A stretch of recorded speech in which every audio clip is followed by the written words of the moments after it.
D, wait for it, light bulb. Check out the name tag. You're in my world now, Grandma. What's up, nerds, and welcome to my week in review, where I come to you every Sunday with 3 entertainment stories that I personally find interesting, and we discuss it down below. I also have the articles down below if you want to read them for yourself. Now, I have 4 stories this week, so it's going to be pretty packed, so why don't we just dive right in. So for the first story, HBO Max joins the growing mob of streaming services and chasing Netflix. Now, Warner Media announced HBO Max, which will be their streaming service. Now, that I'm not sure if that will include the DC Universe or if the DC Universe will be continuing, but the details didn't mention price point either. But what happened basically is they just announced that they were going to have their own streaming service. They didn't announce very many shows. They did announce a Gremlins animated TV show and a Dune show. Now, I don't know how many people are interested in both those. I mean, there are Dune fans. I like Dune, but I'm not a huge fan to where I would watch a TV show, just because I've already seen so many iterations of the book that I'm all like, what exactly could they do that I haven't seen before?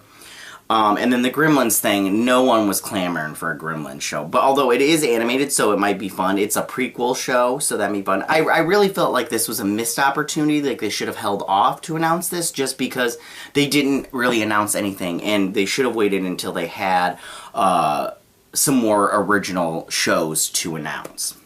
So for my second story, speaking of streaming services, Red Notice is going from Universal to become a streaming movie on Netflix.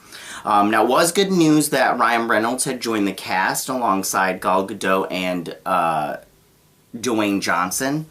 But that Universal doesn't want to distribute this movie is very shocking, and it makes me wonder what is wrong with this movie. Now, apparently it starts to fall apart with the script, and so when everyone first became aware of Red Notice, there was a bidding war for it, in which Universal had won, and I believe Netflix was second. So Netflix didn't bid enough for the movie, and then they all just they got into a room, they started to read the script, and they're all like, "What did we pay for?" Like, oh my goodness. So now Universal had agreed to pay Dwayne Johnson $20 million up front, which is already a huge paycheck, and then he got 30% of the gross, and that's what they make in the theater. 30%. That's huge. And that doesn't count the ancillary market. So basically what happens is, whatever they make in the movie theater while the movie is playing, he gets 30% of that. So he's making bank if that gets into the movie theater. Now, Dwayne Johnson's manager, Danny Garcia, which is his ex-wife, and the writer of the film, made a statement about how they could sense Universal's hesitation, so we took it somewhere where they would be excited about it. Netflix just put out an article about how they don't want to spend a bunch of money, especially on movies, but apparently they're willing to spend a bunch of money on a movie that's starring Ryan Reynolds, Gal Gadot, and Dwayne Johnson. Like I said before, Danny Garcia and Dwayne Johnson have been working their butts off to kind of put a positive spin on this, but I feel like it's very clear that Netflix is a step down for this movie. Now, it won't play in theaters, like I said before, it won't play in theaters, and which Dwayne Johnson would make that money for, just because it's a Netflix movie, and they usually don't play their movies in theaters. So the main thing to take out of this is that all 3 stars, Dwayne Johnson, Gal Gadot, and Ryan Reynolds, will be making a lot of money up front with Netflix. So I do think that Netflix will buy out the back end just because they don't want to release their numbers, and they don't release their numbers. In fact, they're pretty famous for it, and they only do it if something does like really well, like a Stranger Things.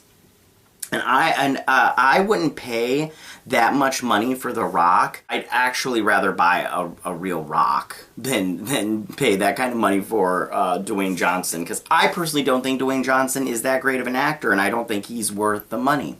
So you can leave your comments about that down below. So for my third story, Mortal Kombat has cast its Sub-Zero in the new line Reboot. So Joe Taslim, I think that's how you say his last name, please don't get on to me about that, is going to be Sub-Zero in the Mortal Kombat movie. Now, I'm not a huge Mortal Kombat fan. I am a Mortal Kombat fan, but I'm not like a super fan. I don't know every single thing about the mythology and everything and the storylines and stuff. I just know most of the original characters. They've added a lot of new characters, and I don't really know everybody, but I know the gist of it, and I played the video games, some of them, not all of them. Anyway, so NetherRealm is the company that puts out Mortal Kombat video games. Now, this is the first casting announcement for the Mortal Kombat movie. And James Wan is producing, so you know it's in good hands right there. And so with martial arts growing more over the years, and Asian talent is getting more recognition, Taslim is being cast as Sub-Zero. Now, he is Indonesian and a martial artist. He was in the Raid and was fantastic in it. If you haven't seen the Raid or Raid 2, I say jump right on that, because it's just fantastic. Now, Sub-Zero is one of Mortal Kombat's most iconic characters. One of the most interesting things about this casting is that it will be it will give an idea of the tone of this movie. It signals a more realistic, grounded, and diverse and global approach, which is all the rage to audiences right now. Now, with the popularity of fighting movies these days and more martial artists than ever before that can actually act, it makes total sense to focus on the fighting aspect of a fighting game, where in the past with movies and television shows, they focus mostly on the mythology. Like I said, there has been movies. There was the 2 Mortal Kombat movies, there was the animated show, and then there was that web series for a hot minute, and that was actually pretty good. I enjoyed it a little bit. So now, I'm not sure the mythology will also be a big part of the movie. I'm sure it will be a big part of the movie. And it is a rich one, a rich mythology at that, and the fighting angle could really set apart this movie in such a crowded market. Now, Sub-Zero will not be the main character of this movie. It's rumored that there's a new character that is asked to help fight for the Earth realm, and we'll be following that character, and then they can tell their backstory on top of it.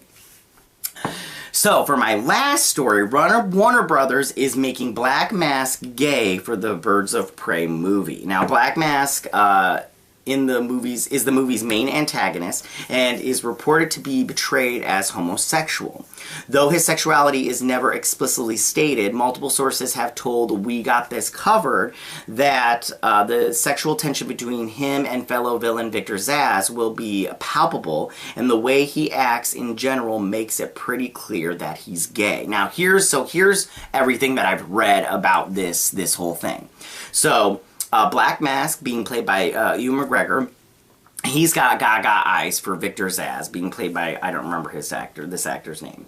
So he's in love with him or whatever, or he's got some kind of thing with him going on, and he is gay.